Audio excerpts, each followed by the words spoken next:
সংবাদ সবাইকে স্বাগত জানাচ্ছি। আমি ফিরোজ তোহা। শুরুতেই সংবাদ শিরোনাম জানিয়ে দিব আমাদের হাতে থাকা সর্বশেষ গুরুত্বপূর্ণ আপডেট সংবাদ। সোচ্চার কণ্ঠে রাষ্ট্রযন্ত্রকে ঝাঁকি দিতে হবে বলছেন বিএনপির মহাসচিব মির্জা ফখরুল ইসলাম আলমগীর। তিনি বলেন, এখন সমগ্র জাতিকে ঐক্যবদ্ধ হওয়া প্রয়োজন। যারা দেশকে ভালোবাসেন তাদের সবাইকে এক হয়ে সোচ্চার কণ্ঠে রাষ্ট্রযন্ত্রকে ঝাঁকি দিতে হবে, যাতে করে সরকার পদত্যাগে বাধ্য হয়। এরপর জানিয়ে দিব কৌশল নির্ধারণে নানামুখী তৎপরতা বিএনপির। নতুন করে সরকার বিরোধী জোরালো আন্দোলন গড়তে চাইছে বিএনপি। এরই অংশ হিসেবে রাজনৈতিক কর্মকৌশল নির্ধারণে নানামুখী তৎপরতা চালাচ্ছে দলটির নেতারা। এবারে জানাবো, জনগণের দল হিসেবে গ্রহণযোগ্যতা হারিয়েছে বিএনপি, অভিযোগ করলেন আওয়ামী লীগের সাধারণ সম্পাদক এবং সড়ক পরিবহন ও সেতুমন্ত্রী ওবায়দুল কাদের। জানাবো, 2 পুলিশ সদস্যকে বেধড়ক পেটালেন আওয়ামী লীগ নেতা। সিরাজগঞ্জে বাল্যবিয়ে বন্ধ করতে যাওয়া মোহাম্মদ রানা নামে এক আওয়ামী লীগ নেতার নেতৃত্বে পুলিশের উপর হামলা এবং গাড়ি ভাঙচুরের অভিযোগ উঠেছে। শুক্রবার 19 এপ্রিল রাত 11টার দিকে সিরাজগঞ্জ পৌর এলাকার রেলওয়ে কলোনি মহল্লায় এ দুর্ঘটনা ঘটে। এদিকে যশোর উপজেলা নির্বাচন আধিপত্য বাড়াতে ভাইকে চেয়ারে বসাতে চান শাহিন চাকলাদার। দ্বাদশ জাতীয় সংসদ নির্বাচনে যশোর 6 কেশবপুর আসনে পরাজিত হয়ে আবারও যশোর সদরে রাজনীতিতে আধিপত্য বিস্তার করতে চান জেলা আওয়ামী লীগের সাধারণ সম্পাদক শাহিন চাকলাদার। আসন্ন উপজেলা নির্বাচনে তার ভাইকে প্রার্থী হিসেবে দাঁড় করাচ্ছেন বলে জানা গেছে। তারই অংশ হিসেবে ঈদ পরবর্তী পুনর্মিলনী নামে এক একক প্রার্থিতা ঘোষণা দেওয়ার সমাবেশ করেন তিনি। এবং সর্বশেষ জানিয়ে দিব, কাতার ছাড়তে চায় হামাস। ফিলিস্তিনের স্বাধীনতাকামী সংগঠন হামাসের শীর্ষ নেতারা নিজেদের ঘাঁটি কাতার থেকে অন্য কোনো দেশে সরিয়ে নিতে চান। ইতিমধ্যে তারা মধ্যপ্রাচ্যের 2টি দেশের সঙ্গে যোগাযোগ করেছে। এর একটি ওমান, অন্যটি তুরস্কের প্রেসিডেন্ট রিসেপ তাইপ এরদোয়ানের সঙ্গে সাক্ষাৎ করতে আঙ্কারায় রয়েছে হামাসের রাজনৈতিক প্রধান হামাসের ইসমাইল হানিয়া। কাতার থেকে সরে যাওয়ার সিদ্ধান্ত এরদোয়ানের সঙ্গে সাক্ষাৎ ভিন্ন বার্তা দেয়, কারণ তুর্কি প্রেসিডেন্ট যুদ্ধবন্ধের মধ্যস্থতাকারী ভূমিকায় থাকতে চান। খবর ওয়াল স্ট্রিট জার্নালের। প্রিয় দর্শক, এতক্ষণ শুনছিলেন সংবাদ শিরোনাম, এবারে বিস্তারিত। তবে তার আগে বন্ধুরা, আপনি কোন জেলা থেকে আমাদের সংবাদটি দেখছেন কমেন্ট করে জানিয়ে দিন এই সংবাদ সম্পর্কে আপনার মূল্যবান মতামত। প্রিয় দর্শক, আপনি যদি আমাদের চ্যানেলে নতুন হয়ে থাকেন, ভিডিওটি দেখতে দেখতে চ্যানেলটি সাবস্ক্রাইব করে রাখুন, যাতে করে আমাদের লেটেস্ট আপডেট সংবাদগুলো সবার আগে আপনার কাছে পৌঁছে যায়। এবারে বিস্তারিত। সোচ্চার কণ্ঠে রাষ্ট্রযন্ত্রকে ঝাঁকি দিতে হবে বলছেন মির্জা ফখরুল।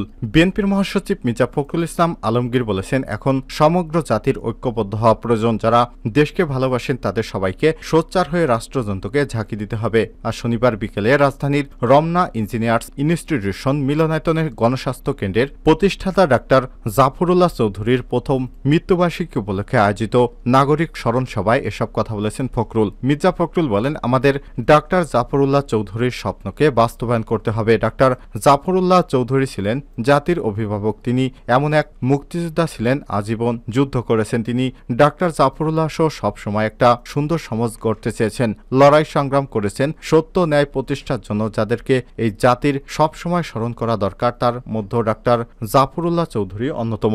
স্মৃতি জড়িত হয়ে মির্জা ফখরুল বলেন, তিনি সেই বিশ্বাস হয় না, মনে হয় এই বুঝি তিনি হুইল চেয়ারে বসে আসবেন। এ সময় তিনি বলেন, আমরা রাজনৈতিক অর্থনৈতিকভাবে কঠিন সময় পার করছি, আমরা চেষ্টা করে যাচ্ছি, তবে সেই দান বক্সে সরানো যাচ্ছে না। বাংলাদেশকে একটা গণতান্ত্রিক রাষ্ট্রে পরিণত করতে হলে ডাক্তার জাফরুল্লাহ চৌধুরীর মতো শক্তিশালী হতে হবে বলেও মন্তব্য করেছেন বিএনপির মহাসচিব। বিএনপির মহাসচিব বলেন, এমন একটি ছাত্র সমাজ তৈরি করতে হবে যারা সরকারের হুমকি ধামকিকে ভয় পায় না, বরঞ্চ রাস্তায় নেমে সরকারকে হুমকি ধামকি দিতে পারে। যারা এই ফ্যাসিবাদী সরকারকে সরানোর ব্যাপারে সর্বদা সচেষ্ট থাকে, তারা এই সরকারকে ঝাঁকুনি দিয়ে ক্ষমতা থেকে বিদায় করতে পারে। এমন একটি ছাত্র সমাজ ব্যবস্থা গঠন করার দৃঢ়প্রত্যয় ব্যক্ত করেছেন মির্জা ফখরুল। কৌশল নির্ধারণে নানামুখী তৎপরতা বিএনপির। নতুন করে সরকার বিরোধী জোরালো আন্দোলন করতে চাইছে বিএনপি। এর অংশ হিসেবে রাজনৈতিক কর্মকৌশল নির্ধারণে নানামুখী তৎপরতা চালাচ্ছে দলটির নেতারা। নির্দলীয় সরকারের অধীনে দ্বাদশ জাতীয় সংসদ নির্বাচনের দাবি আদায়ের আন্দোলন ব্যর্থ হলে হাল ছাড়েনি রাজপথের প্রধান বিরোধী দল বিএনপি। নির্বাচন বর্জনের পর দাবি আদায়ের আন্দোলনে আবারও জনগণকে সম্পৃক্ত করার পাশাপাশি নেতাকর্মীকে চাঙ্গা করার উদ্যোগ নিয়েছে এই দলটি। এজন্য অনানুষ্ঠানিকভাবে কিভাবে যুগপৎ আন্দোলনে থাকা দল, জোট এবং সমমনাদের সঙ্গে আলোচনা করছে। এছাড়াও বিএনপির দায়িত্বপ্রাপ্ত নেতারা সব দলের অংশগ্রহণে শিগগিরই একটি অবাধ, সুষ্ঠু এবং গ্রহণযোগ্য নির্বাচন দাবির পক্ষে সরকারের উপর বেশি দেশি বিদেশি চাপ তৈরিতে পর্দার আড়ালে কাজ করছে।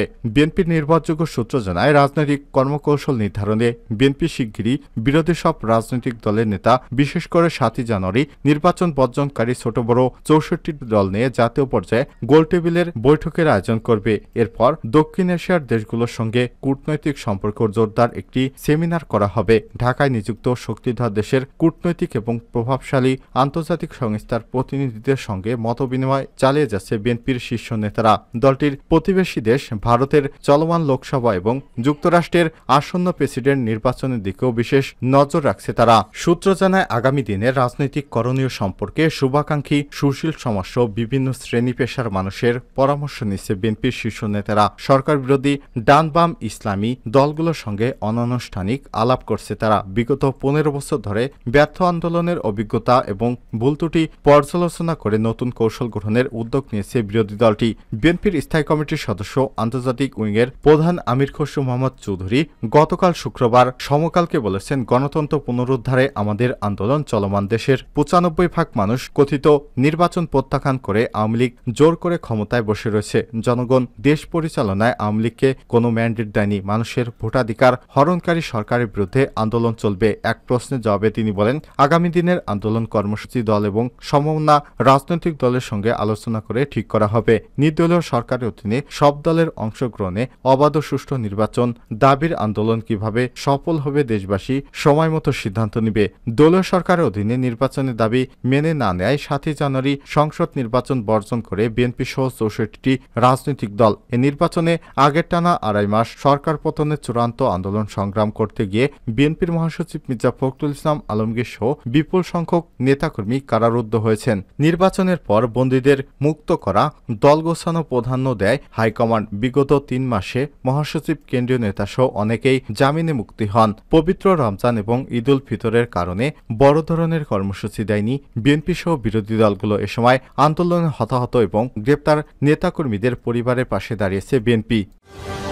জনগণের দল হিসেবে গ্রহণযোগ্যতা হারিয়েছে বিএনপি বলছেন কাদের। আওয়ামী লীগের সাধারণ সম্পাদক এবং সড়ক পরিবহন ও সেতুমন্ত্রী ওবায়দুল কাদের বলেছেন, জনগণের দল হিসেবে বিএনপি তার গ্রহণযোগ্যতা হারিয়েছে। তারা জনগণের কাছে না গিয়ে বিদেশিদের কাছে গিয়ে দেশের বিরুদ্ধে নালিশ করছে। শনিবার দুপুরে দলীয় সভাপতি শেখ হাসিনা ধানমন্ডির রাজনৈতিক কার্যালয়ে সাংবাদিকদের তিনি এসব কথা বলেছেন। তিনি বলেন, সরকারের বিরুদ্ধে অবিরাম নালিশের রাজনীতি করছে বিএনপি। ওবায়দুল কাদের বলেন, সরকারের সাংবিধানিক ধারাবাহিকতার কারণে অবৈধভাবে ক্ষমতা দখল করা কারো পক্ষে সম্ভব হয়নি। আওয়ামী লীগের ধারাবাহিক ক্ষমতার কারণে দেশের উন্নয়নের ধারা অব্যাহত রয়েছে। স্থানীয় নির্বাচনে এমপি মন্ত্রীদের আত্মীয় স্বজনদের নির্বাচন থেকে সরে দাঁড়ানোর নির্দেশ দেওয়া হয়েছে। আগামীতে এ বিষয়ে সতর্ক থাকার আহ্বান জানান আওয়ামী লীগের সাধারণ সম্পাদক এবং সড়ক পরিবহন ও সেতুমন্ত্রী ওবায়দুল কাদের।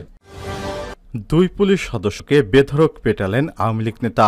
সিরাজগঞ্জে বাল্যবিয়ে বন্ধ করতে যাওয়া মোহাম্মদ রানা নামে এক আওয়ামী লীগ নেতার নেতৃত্বে পুলিশের উপর হামলা এবং গাড়ি ভাঙচুরের অভিযোগ উঠেছে। শুক্রবার 19 এপ্রিল রাত 11টার দিকে সিরাজগঞ্জ পৌর এলাকার রেলওয়ে কলোনি মহল্লায় এ দুর্ঘটনা ঘটে। এদিকে খবর পেয়ে অতিরিক্ত পুলিশ ঘটনাস্থলে গেলে হামলাকারীরা পালিয়ে যায়। ঘটনাস্থল থেকে গ্রেপ্তার করা হয় আওয়ামী লীগ নেতা মোহাম্মদ রানার স্ত্রী লাখি পারভিনকে। এ সময় আওয়ামী লীগ নেতার ঘর থেকে বেশ কয়েকটি দেশীয় অবৈধ অস্ত্র এবং চোলাই মদ উদ্ধার করা হয়। এদিকে এই ঘটনায় আওয়ামী লীগ নেতা মোহাম্মদ রানা সহ 12 জনের নাম উল্লেখ করে অজ্ঞাত 4 থেকে 5 জনকে আসামি করে 3টি মামলা দায়ের করেছে পুলিশ। সদর থানার ওসি মোহাম্মদ সিরাজুল ইসলাম জানান, পাবনার সাথিয়ায় সাটিয়াকোলা গ্রামে জরিনা খাতুন 99 নামে ফোন করে জানায় সিরাজগঞ্জের রেলওয়ে কলোনি মহল্লায় তার স্বামী সাইদুল ইসলাম তাদের 14 বছরের নাবালিকা মেয়েকে জোরপূর্বক আটকে রেখে বাল্যবিবাহ দিচ্ছিলেন। সংবাদ পেয়ে এসআই ব্রজেশ্বরের নেতৃত্বে পুলিশের এক টিম ঘটনাস্থলে যায় এবং বাল্যবিয়ে বন্ধ করার কথা বলে। এ সময় রানার নেতৃত্বে 16 থেকে 17 জন